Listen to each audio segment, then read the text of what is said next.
ආයිබෝවන් සුබ දවසක් agri lovers. මම අද අරගෙන ආව ලස්සන මල් පැලයක්. මේ තමයි ඉම්පේෂියා කියන මල් වර්ගය. දිය රෝස, දිය කූරළු කියලාත් කියනවා. ඔයාගේ මෙයාගේ වර්ග ගොඩක් තියෙනවා. ලස්සන ලස්සන පාට ගොඩක් තියෙනවා. ඔයාගේ මිදුලේ තියෙන්න ඕන මල් වර්ගයක් තමයි මේ. ඒ තරමටම මෙයා ගොඩක් ලස්සනයි. අපි අද බලමු මෙයාව බඳුනක හිටවගන්නේ කොහොමද කියලා. මේකට අපිට ඕන වෙනවා මතු පිට පස් කොටස් එකයි, වේලිච්ච ගොම පොහොර කොටස් භාගයයි. මම මේකට තව ගන්නවා 10 අලු කොටස් භාගයක්. දැන් මේ කොටස් තුනම එකට කලවම් කරගන්න ඕනේ.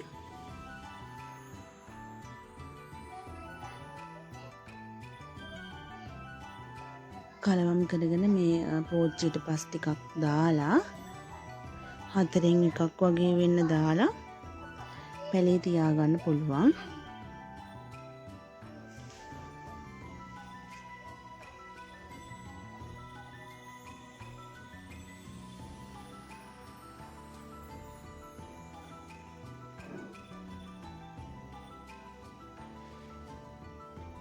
දැන් අපි මේ පැකට් එක අතරකින් කපලා පරිස්සමට පැලේට හානියක් වෙන්නේ නැති වෙන්න පෝච්චිය මැදින් තියලා ඉතුරු පස් ටික දාලා පෝච්චිය පුරව ගමු.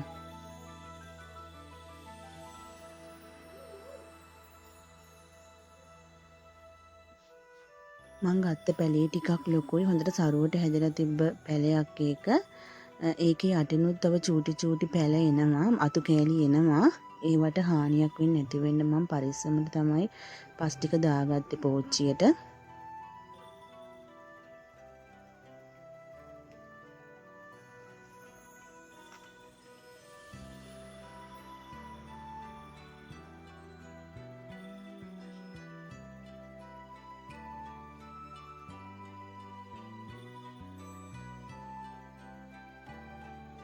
මේ පැලේට ගොඩාක් වතුර දාන්න එපා.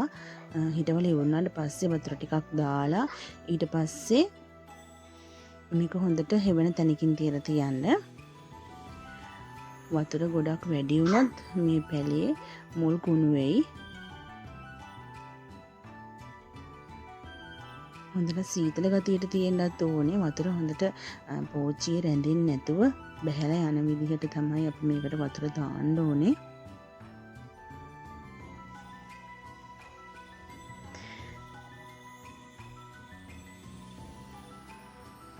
උදේ අවුව විතරක් මෙයාට ලැබෙන්න සැලැස්සුවොත් ඇති. තද අවුවේ තිබ්බොත් පැලේ ටිකක් මැලවෙන්න බලනවා. සති දෙකකට විතර සැරයක් කොම්පෝස්ට් එකකට ගොම පොහොර ටිකක් කලවම් කරලා දැම්මොත් අතු ප්‍රමාණය ගොඩක් වැඩි වෙලා මල් ගොඩක් පිපෙයි. මල් පිපිලා ඉවරුණාට පස්සේ ඔයාලට පුළුවන් නම් ඒ මල් පිපිලා ඉවරුණ අතු කෑල්ල වෙනම පෝච්චියක කඩලා හිටව ගන්න.